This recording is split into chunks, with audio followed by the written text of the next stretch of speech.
السلام علیکم، کیا حال چال ہے آپ سب کے؟ امید ہے آپ لوگ بالکل ٹھیک ٹھاک ہوں گے اور خیریت سے ہوں گے۔ ہم بھی الحمدللہ بالکل ٹھیک ٹھاک ہیں اور خیریت سے ہیں۔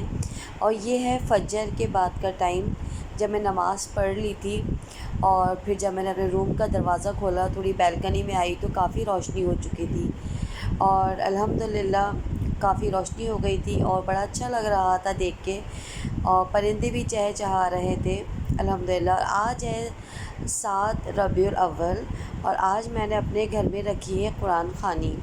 میں نے سوچا ربیع الاول کا مہینہ ہے، بابرکت مہینہ ہے، پیارے نبی صلی اللہ علیہ وآلہ وسلم کا مہینہ ہے، تو ہم اس کی برکتوں سے کیوں نہ فائدہ اٹھائیں۔ تو آج میں نے اپنے گھر میں قرآن خوانی رکھی ہوئی تھی اور یہاں فجر کا ٹائم کے بعد میں نے سوچا کہ اب 8 بج چکے ہیں تو میں کھیر بنا لیتی ہوں۔ ویسے تو سب عصر کے ٹائم ہی آنا تھا سب کو، تو مگر مجھے کھیر بنانی تھی۔ رات میں نے کھیر نہیں بنائی تھی اس لیے کہ گیس نہیں ہوتی ہے 11 بجے کے بعد، تو بس میں نے سوچا کہ چلو صبح اٹھ کے ہی بنا لوں گی، میرے پاس کافی ٹائم ہوگا اور سب عصر کے ہی ٹائم آئیں گے۔ اور یہاں میں نے لے لیا تھا 3 لیٹر دودھ اور میں نے یہ ملک پیک لیا تھا اور اس کی بڑی اچھی کھیر بنتی ہے گاڑھی گاڑھی۔ اور چاول رات سے ہی بہت بھیگے ہوئے تھے، تقریباً چاول میرے 8 گھنٹے بھیگے ہیں، تو اتنی زبردست چاول بھیگ گئے تھے اور پھر میں نے ان کو تھوڑا سا پیس کے ڈال دیا تھا۔ اور یہاں پہ ہماری کھیر تقریباً ریڈی ہو گئی تھی، کافی میں نے اس کو پکایا ہلکی آنچ پہ تو یہ پنک ہو گئی۔ تو اس کے بعد میں نے اس میں ڈال دیا ہے سوکھا دودھ، جس سے تھوڑا سا ربڑی والا ٹیسٹ آئے گا۔ تو یہ ہماری امی کی ریسیپی تھی، وہ امی ہمیشہ سوکھا دودھ ہی ڈالا کرتی تھی، تو اکثر ہم لوگ کلاکند ڈال دیتے ہیں یا کچھ اس طرح سے چیزیں ڈال دیتے ہیں، تو امی کا سوکھا دودھ ڈالو تو وہ ربڑی ٹائپ ہی ہو جاتا ہے۔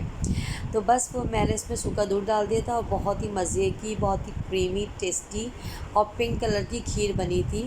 تو یہ میری کھیر تقریباً 12:30 بجے ریڈی ہو گئی تھی اور بس پھر میں نے اس میں سارے بادام وغیرہ جو ہے گارنش کر دیے تھے۔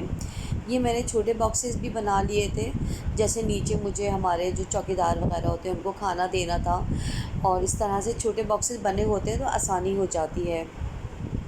اور یہاں ہماری کھیر بالکل ریڈی تھی اور سب ماشاءاللہ آ چکے تھے، اور یہاں دیبا لیٹی ہوئی تھی، وہ بس لگی ہوتی ہے موبائل پہ۔ آج کل تو بچوں کو بس یہی موبائل مل جائے تو پھر ان کا پتہ نہیں ہوتا کہ وہ لوگ کہاں ہیں۔ بس یہاں میں نے قرآن شریف کی سیٹنگ کر دی تھی، پنسورا رکھا ہوا تھا اور یہ 30 پاروں والا ہمارا سپارے کا قرآن تھا جو ہم سب کو پڑھنا تھا۔ اور بس یہاں پہ ابھی تھوڑے مہمان آ گئے تھے اور تھوڑے ابھی رہ گئے تھے، تو بس میں بھی قرآن شریف پڑھنے بیٹھ گئی تھی، اس لیے کہ ماشاءاللہ سے ہمیں پورا قرآن کرنا تھا اور الحمدللہ بہت اچھی طرح سے پورا قرآن ہو گیا الحمدللہ۔ اللہ تعالیٰ قبول فرمائے۔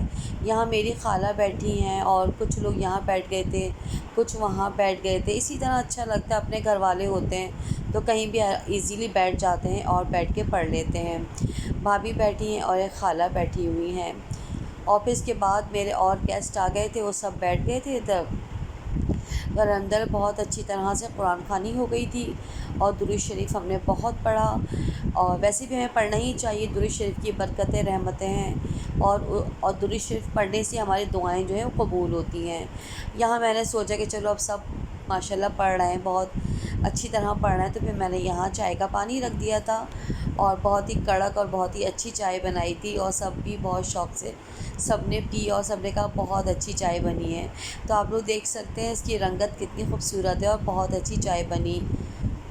اور آپ کسی خاص مقصد کے لیے، آپ جیسے کہ آپ قرآن خوانی کراتے ہیں، پتہ تھا کہ پیارے نبی کا مہینہ ہے، تو سوچیں کہ پھر کھانا ہو یا کچھ بھی ہو تو وہ ویسے ہی بہت ٹیسٹی ہو جاتا ہے، ویسے ہی اس میں رحمتیں آ جاتی ہیں، اللہ تعالیٰ کی برکت آ جاتی ہے الحمدللہ۔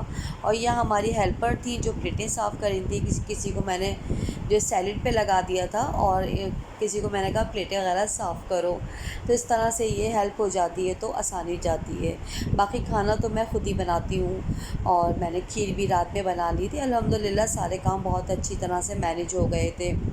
اور یہاں بس میں بیٹھ کے قرآن پڑھ رہی تھی، اور جو میری بہن ہے وہ ویڈیو بنانے پہ لگی ہوئی تھی کہ ظاہر مجھے اپنا بلاگ بھی بنانا تھا، تو بس اس طرح الحمدللہ بہت اچھا ہو گیا الحمدللہ۔ اور ابھی تو پورا مہینہ ربیع الاول کا ہمارے پاس ہے، تو ہمیں چاہیے کہ ہم زیادہ سے زیادہ درود شریف پڑھیں اور اپنے گھر میں قرآن پڑھیں تو پھر باتیں ہمارے کاموں میں آسانیاں ہوتی ہیں۔ جب ہم اللہ تعالیٰ سے لو لگا لیتے ہیں تو ہمارے کاموں میں آسانیاں ہو جاتی ہیں۔ تو بس یہاں پھر میں نے سوچا کہ اب میں قورمہ ریڈی کر لیتی ہوں، اس لیے کہ رات میں کھانا کھانا تھا۔ تو بس یہاں میں نے کچی پیاز بھون رہی تھی، پوری ریسیپی تو میں نے نہیں ڈالی ہے، اس لیے تھوڑا کام زیادہ تھا تو جلدی جلدی مجھے کرنا تھا۔ تو میں نے اس میں 4 kg چکن لی ہے، اور میں نے اس میں سارا قورمہ مسالہ ڈال دیا تھا، دہی ڈالا تھا 1 کلو میں نے، اور میں نے پورا 1 پیکٹ جو فرائیڈ انین ڈالی تھی۔ تو اس طرح بہت ہی مزیدار دیگی ہمارا قورمہ بنا، اور میں نے جائفل جاوتری کا پاؤڈر تک ڈالا تھا تاکہ اس سے بہت اچھی خوشبو آئے۔